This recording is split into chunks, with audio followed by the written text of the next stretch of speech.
Hey, welcome to the Execution Lab, where your ideas live and your fears die. I'm DeAndre Peterson, and this is a place where we turn your someday into today. This is a place where we stop just talking about what we might do and we start building what we will do. This channel right here is about breaking down the mental barriers that keep great ideas trapped in great minds. We're going to give you the frameworks and the mindset and the courage to stop being an aspiring entrepreneur and start being the executing one, right? This is the Execution Lab. Let's build something incredible. Let's go.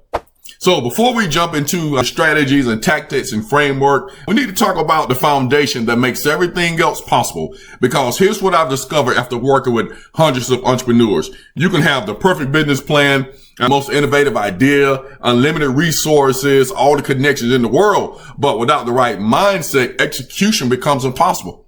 So the key difference between successful entrepreneurs and those stuck in the someday cycle is not just tactics or talents, but it's the mindset. Every strategy in the execution playbook, my book that I've written, all of those strategies require a specific mental approach to be truly effective. So even with the perfect plan and all the resources in the world, without the right mindset, execution becomes impossible. So whether you're an experienced professional or an aspiring entrepreneur, mastering your mindset around business is not optional. It's going to be absolutely essential for your success. So let's take a look at the 5 fatal assumptions that entrepreneurs or aspiring entrepreneurs have to hold them back from entrepreneurial success. The first assumption is the need to have a completely original idea. And this is simply not the case. This is what I call the perfectionist trap. This keeps brilliant minds paralyzed,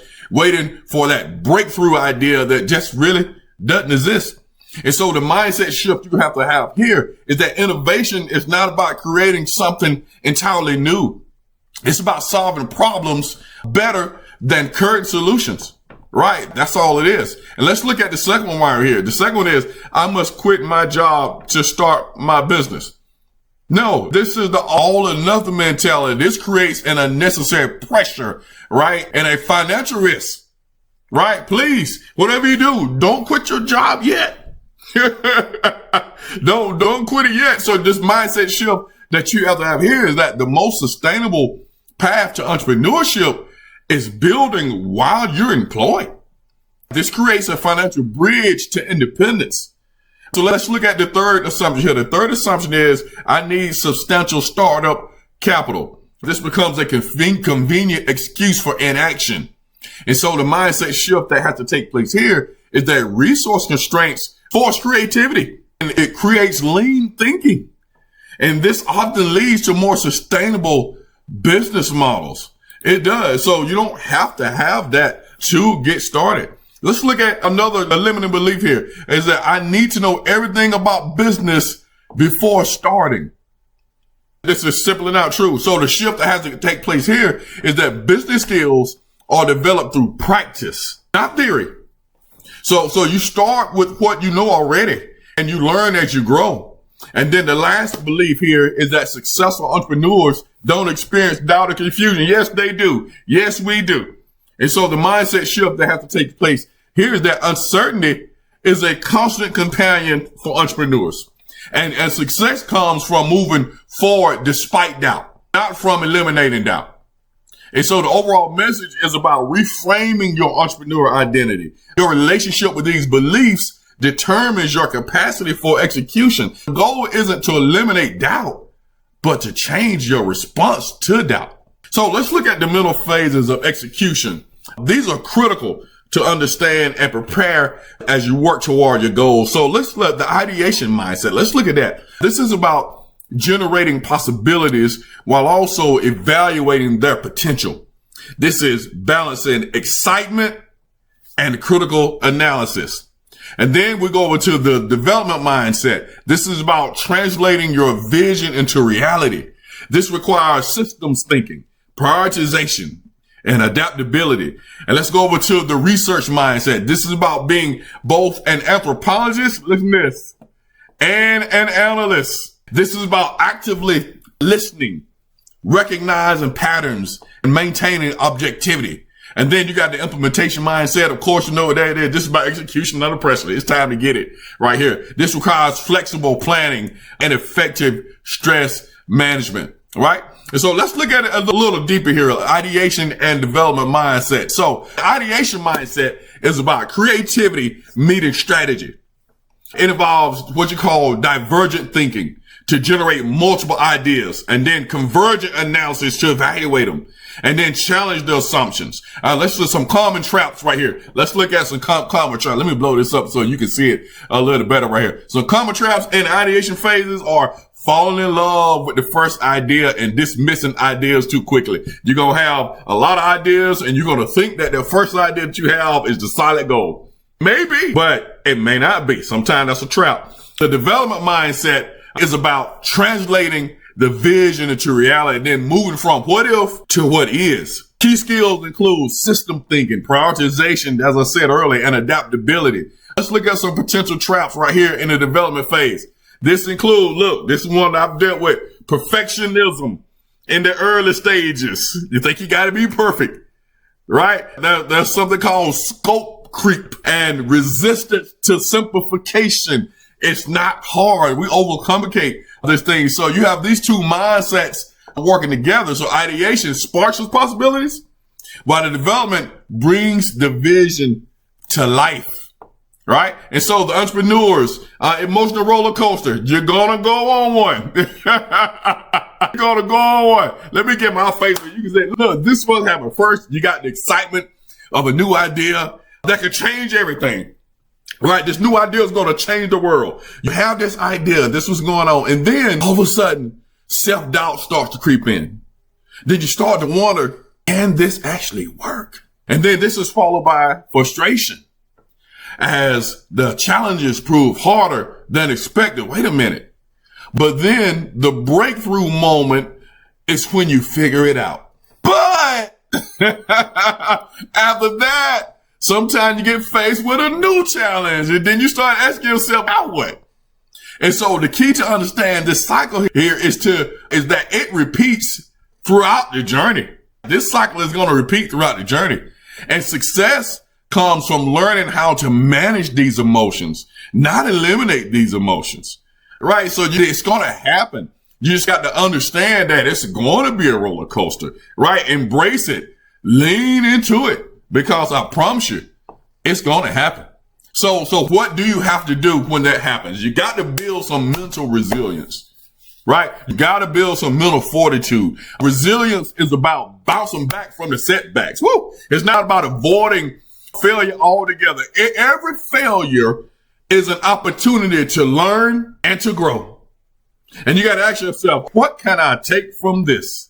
There was a book that I read recently, actually several years ago. I read it again. It's called Falling Forward. It's okay to fall just as long as you fall forward. All right. One of my favorite speakers, Les Brown, said, if you fall on your back, because if you can look up, you can get up. So ask yourself, what can I take from this? Rather than blaming yourself. So you got to reframe your setbacks as course corrections, not permanent failures. Most problems, listen to this, most problems feel bigger than they really are. They do. And so what you got to do, you got to try to maintain perspective on the situation. Focus on what you can control, not external factors beyond your influence. What you got to do, you got to separate temporary challenges from permanent conditions. And you really got to say, this too shall pass. So what's some other things that you can do? Connect with other entrepreneurs who've been through what you're going through. Right? Find mentors who can provide guidance and support. Don't try to handle everything alone. You got to build a support system. You're going to need some help, right? There's no such thing as a solopreneur. That's a term, but it's really not a thing. All entrepreneurs need somebody. And you got to treat yourself with the same kindness and compassion that you show to a friend. And then recognize that struggle is a normal part of the entrepreneurial journey. Celebrate small wins along the way to stay motivated, right? You do something small, celebrate it. You did it. Congratulations. Have yourself a small treat. Do whatever you need to do. And then what do you got to do? You got to embrace failure as data, right? This is huge right here. And so failure is a natural part of growth and innovation. The most successful people are not those who never fail. but those who learn quickly from each setback. And we don't have time right here. We can go into how many people have done this, but we can reframe failure as discovering what does not work. It's not failure. So let's just agree with me today. It's not failure. It's just discovering what doesn't work, right? Rather than a personal shortcoming, right? It's just discovering what doesn't work. And so this shifts the mindset from an identity statement to an actual information. You don't fail at something. You discover what didn't work. That's data. Use that. And so some examples of this reframe is that instead of saying I failed, that becomes I discovered what doesn't work. Or this was a waste of time becomes this was valuable research. Or I'm not cut out for this. That becomes I'm learning what works for me. And so keeping a lessons learned journal or something else that I definitely recommend that you do. This will give you some insights from your quote unquote failures, right? And it can help you avoid repeating these mistakes and see your progress over time. So the key is to embrace failure as a natural part of the process and use it as fuel to keep improving and to keep iterating and to keep changing. Hey, tired of having brilliant ideas that never become reality? You're not alone. The Idea Execution Playbook reveals the exact 4-step system successful entrepreneurs use to launch profitable businesses, even while working full-time. So stop letting great ideas die in your head. Transform any concept into cash flow with this proven roadmap. The link is in the description. And so let's look at this long-term motivation, because we all know that Zig Ziglar says that the motivation is like bathing, and that it wears off every day. That's why it's recommended that you do it every day. Right? So let's look at it. The truth is the initial excitement and enthusiasm for a project or a goal, it's going to fade over time. And so it's important to find deeper sources of motivation to sustain us. And there are 3 main types of motivation. You got purpose-driven motivation, internal motivation, and you got external motivation. Let's look at purpose-driven motivation. This comes from simply serving others, creating value, making a difference. Purpose right here. A lot of times you're not even looking at the monetary payoff. This is just your purpose. And you're motivated by helping, by serving, by creating value, by seeing someone grow. And then you have internal motivation. This comes from personal growth and autonomy and mastery. I'm doing this because I know instinctively what's inside of me is something that I got to accomplish for me. And then you have external motivation. This comes from things like money. That's external. Recognition and status. And so to build purpose-driven motivation, you got to connect your business or your work to your personal values. Focus on the problems that you're solving for others, not just your own goals, but remember the why behind the what you're doing. So it's always a goal to get to that purpose-driven motivation, because no matter how much money you make, right, eventually you definitely want to be making a purpose. And then, of course, the marathon mindset. Now, this is one that all entrepreneurs have to develop. And the marathon mindset is about adopting a sustainable, listen to this, long-term approach to growth and progress rather than short-term, unsustainable sprint mindset. If any of y'all have run a marathon, it's not a sprint. As a matter of fact, when they start out, everybody not even running full speed. Everybody running at their own pace, maybe half speed, because they understand that it's endurance. This is an endurance race. And so the sprint mindset can lead to burnout, right? And discouragement and abandonment when quick results don't materialize. And then in contrast, the marathon mindset focuses on consistent, incremental progress over time, building resilience and compound growth. So key marathon mindset practices, this includes focusing on the process rather than the outcomes alone, celebrating consistency over speed, and planning for the long game rather than the quick wins. Entrepreneurship is a lifelong journey, not a sprint or not even a single marathon. It requires a marathon mindset to navigate the ups and the downs successfully because you are going to have them. Also, what else are you going to have? You're going to have some pressure. And so the key message here when it comes to decision making under pressure is that you got to understand you don't need 100% certainty to make a good decision. You really don't. The 70% rule says you should act when you have 70% of the information you think you need. And so waiting for complete information often means missing out on opportunities. Right? So let's take a look at this 5-step framework right here real quick for making decisions under pressure. Look, define the decision. What exactly needs to be decided? What are the stakes? And when does this need to be made? Gather the essential information. Focus on what's truly necessary. Learn quickly. Don't get bogged down on LinkedIn research. Consider options.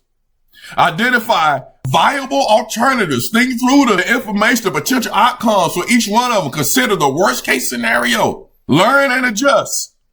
Monitor results based on the outcomes and apply the lessons to future decisions. And so this framework right here helps you overcome what I call the analysis paralysis. I'm sure you heard of that term. It helps you overcome that. Right, get information, make a decision, and do it. There was a book, I can't remember the name of the book. It said great leaders make decisions fast and change slow, right? Until they find out something not working, and then they change, right? But go ahead and make the decision, make the call, write the vision, write the business plan, right? Act on it. Go ahead and get the resources. Stop hesitating on getting the upgrade of ChatGPT. Go ahead and spend the $20. Get it. Stop analyzing what you need. Go ahead and act and do it.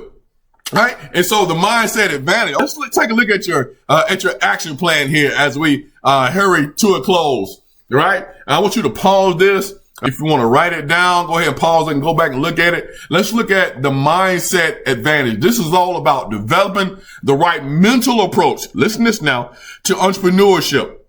It's an ongoing practice, not a one-time achievement. Let's look. This is your 4-week action plan. I'm giving it to you right here. This is your 4-week action plan to help you master your mindset and unlock your full potential as an entrepreneur. Week 1. This is about identifying your primary limiting belief and practicing reframing it daily to see how it affects your actions. Go back and listen to the beginning of this video. So week 1, that's all you're doing. Week 1, you're identifying your primary limiting belief. Then in week 2, you're going to choose one mental skill from your current execution phase and work on developing it through deliberate practice. That's it.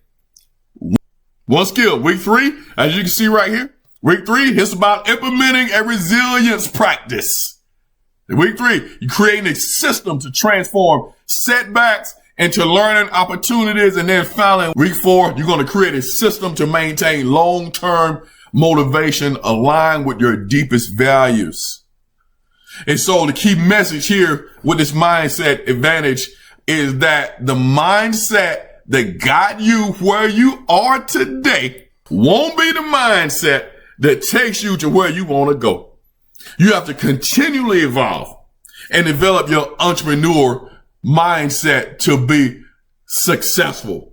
Hey, listen, thank you so much for your time. I really hope there was something shared that can help you on your entrepreneur journey. If you are an aspiring entrepreneur, if you're a current entrepreneur, listen, I know you can do it, right? I know you can do it. If you got any questions for anything, look, there's a link down below right here. Go ahead and take a look at the Idea Execution Playbook, your step-by-step guide to bring your ideas to life. Go and get your copy today. Listen, if you have not already, go ahead and click that subscribe button. We got more videos going to be rolling out to you, right? So until next time, again, this is DeAndre Peterson. This is the Execution Lab. Peace.